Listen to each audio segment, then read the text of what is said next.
Yeah, Mr. we Tarh, see. the situation on ground is quite alarming, and it has driven war going on. At least the world knows.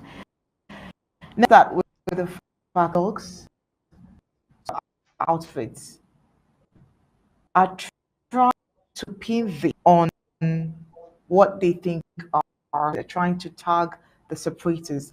They're not trying to pinpoint there is war. They're trying to ignore that fact. There are unknown gunmen trying separatists. Sure that somehow they might even one of the ARFs today. Would be your say. Yeah, what really interests me in this saga that happened in Bamenda, in fact, when we were live on Saturday, we actually received updates of this report that they were shooting around that area, and it would appear perhaps that there could have been a crossfire between the colonial talks and the Amazonian Restoration Forces, or anyone could have been there. But this is what is my concern. Sylvester Madu could have been more diligent than he just did. I'm quite concerned because he is a brother in Christ that I know personally.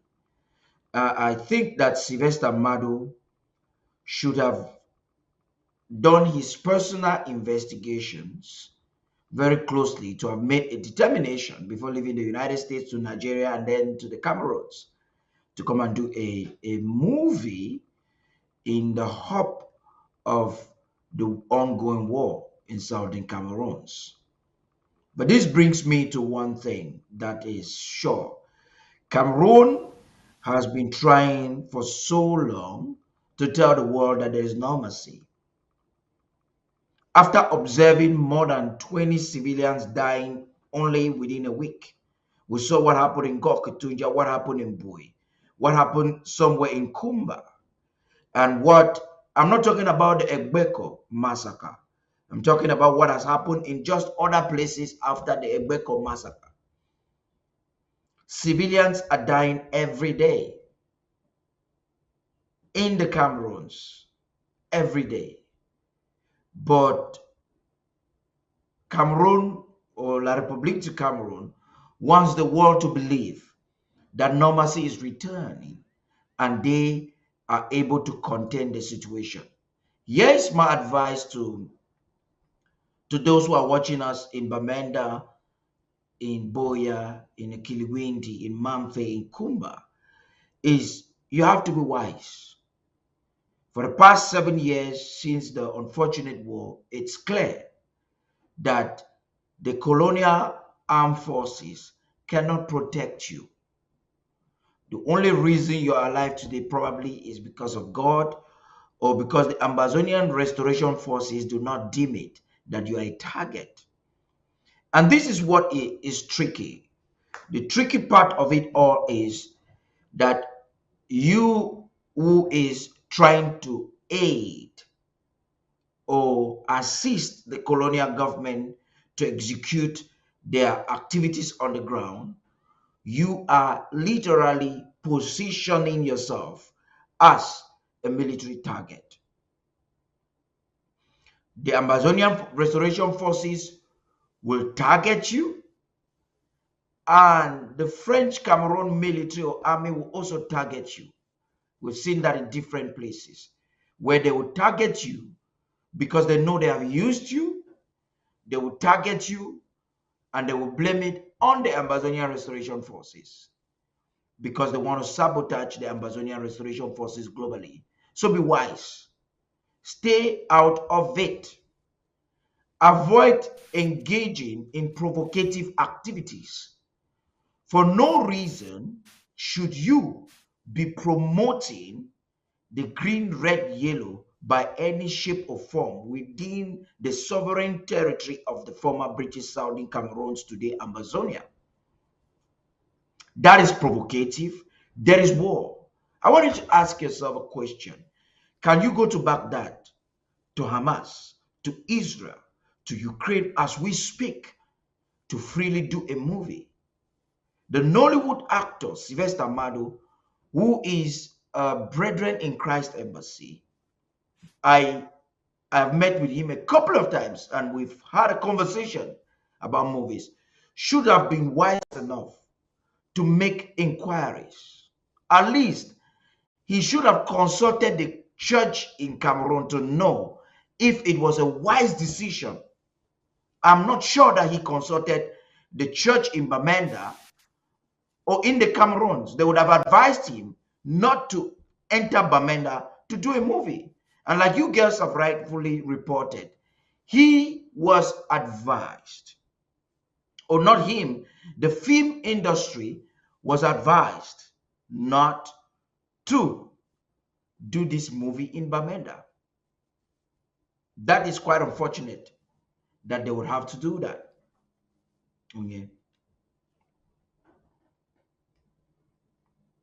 Oh, well, also, Mr. P made a post in regards to this particular incident. That your post said something which is actually factual. Quote, Anglo-bloggers fail to acknowledge in their complicity through their silence in the face of French Cameroons on monstrosity against the loving peoples Amazon. They have their point of view in to this particular incident, which of course is not doing justice to the entirety. So to this particular situation, in your own words to of and bloggers, would like you to analyze that particular scenario in this particular. Yeah, this is quite unfortunate. I think I understand Pastor Sam is trying to restart probably his machine. So I will take over the screen to continue the conversation so that he can do it.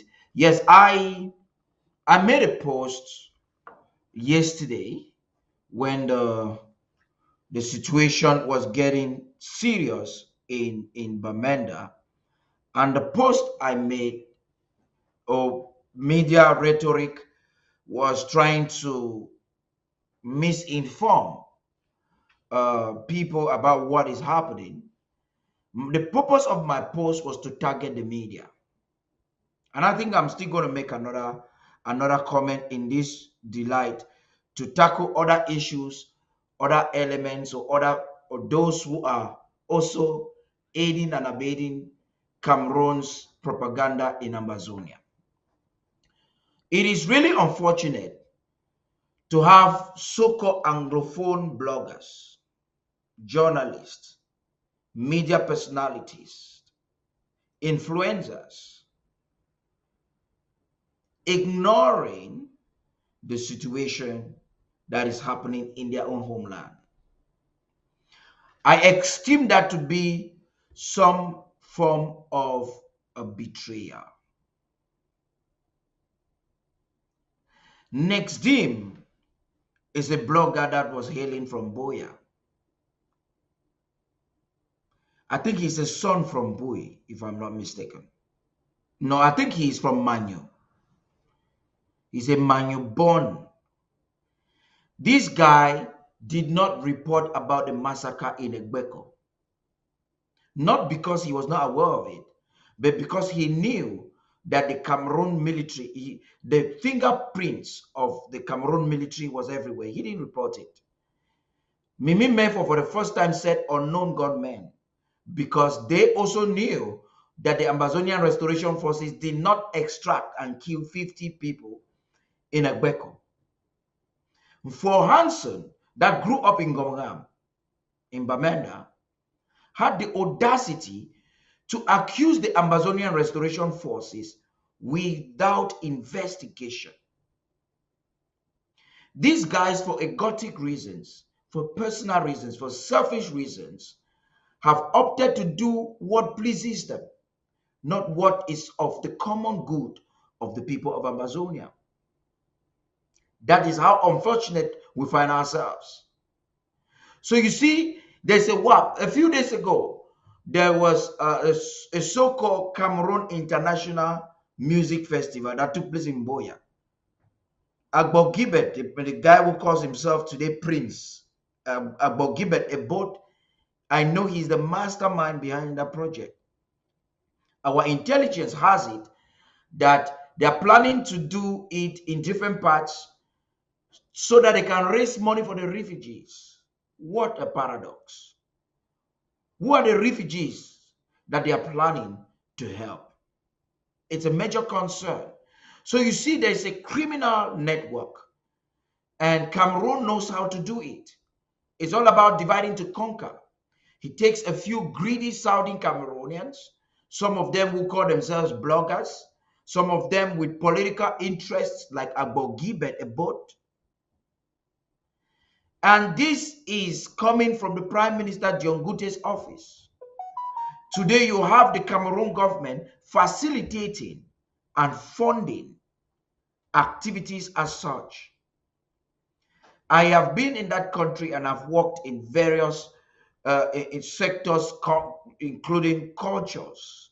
In fact, the Ministry of Culture in the Cameroons recognizes me as what they call promoteur culturel. I have a certificate given to me by the Ministry of Culture as promoteur culturel. If I have to do a word verbatim translation to that, it means a promoter or a cultural promoter, which means I have been involved in organizing festivities. It has always been a challenge for Anglophones or Southern Cameroonians to have projects that are being patronized by the government to be financed. Today, as the war is ongoing, this procedure and projects have just been facilitated. You have them doing movies. You have the government facilitating their travels globally because they want to give them some form of hope and to turn them against our genuine quests. There's also I want to just tackle something here and maybe conclude on this conversation so you guys can continue with the news. There is a slickish side of this story. It's about those who want to employ their narrow understanding of democracy to take the position that they have taken or make the choices that they are making today. You have those who say it is part of their right to choose what they want to do. You're correct. But you would agree with me that even Yaoundé will not tolerate you to choose anything that is against Yaoundé's interest. And so Southern Cameroons will not spare you.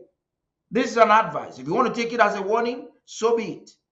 Southern Cameroons will not spare you for taking a position that is in contravention of our historicity and legality.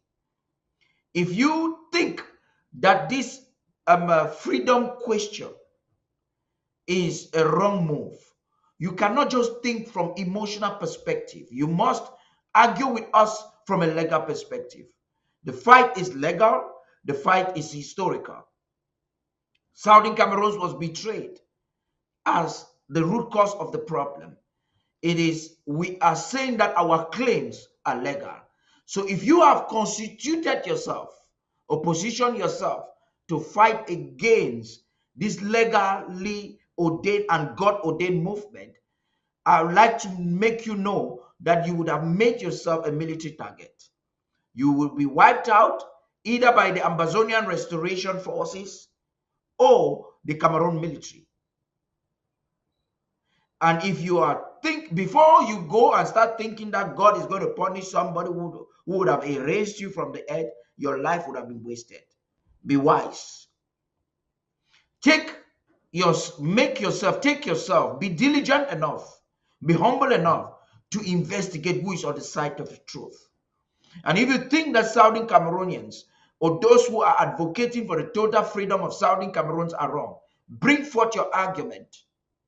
Present it. But we are saying that UN Resolution 1608, subsection Article 5, clearly states that the Southern Cameroons, today Amazonia, is a sovereign state. All we're requesting is for Cameroon to meet us on a negotiation table. And this generation has gone past the time when we will be dictated upon by any man born of woman. The conversation will take place. By now, you should have known that the manipulation on the media by Cameroon proxy media cannot change the resolve of a generation that has been highly emancipated. So, there are a lot of Dr. Mungwa, you just had the audio of Dr. Mungwa. Cameroon will push you forward to do these things and then they will kill you. For those of you who participated or did whatever you did in Boya that you call a festival, that you were not attacked doesn't mean that the war has ended. I'm advising that you avoid being a part of such activities because you'll be wiped out anytime you are found promoting the green, red, yellow in Ambazonia. You'll be wiped out because you will tell us that you're an enemy. If you have chosen the side of La République du Cameroun, fine and good. You could simply go to Yaoundé and Douala and live there. No nation on earth. Listen, the Southern Cameroon is a sovereign territory recognized under international law, if you are not aware. So nowhere in the world will any country permit you to come and defy their integrity and their sovereignty. Any activity sponsored by Yaoundé in Ambazonia is a defiance of our integrity. It is not just an abuse. It is not just disrespect or provocation. You are telling us that you are a military target. And this is war when the bullets are speaking. So my advice is for this foolishness to be halted. Thank you very much, Undaunted, for giving me this much time. I'd like you all to continue with your news.